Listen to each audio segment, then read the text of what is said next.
Deepanjali Abeyewardene, you were speaking of the fact that the female labor participation is significantly low in Sri Lanka. I'd like to ask you, we most often we see that there are training programs conducted even in rural areas, but those are mostly limited to things like hairdressing or beauty culture or stitching and those sort of very stereotyped trainings. Why don't we go into things like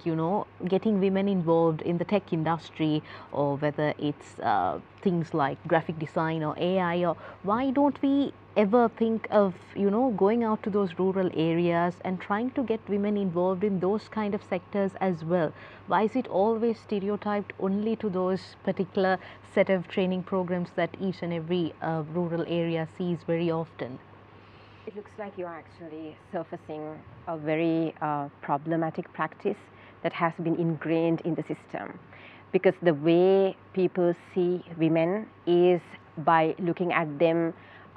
in terms of all of this care work, elderly, where they're seen as the ones who should be taking care of the elderly, and also all of these job roles that you just described, which are seen as purely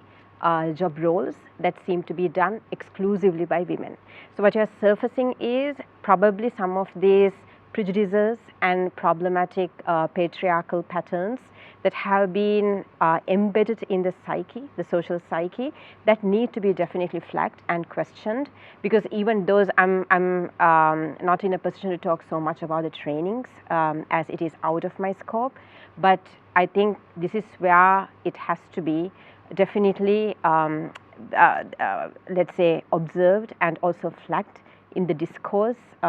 especially in the media, to show that women's role is not just in terms of these specific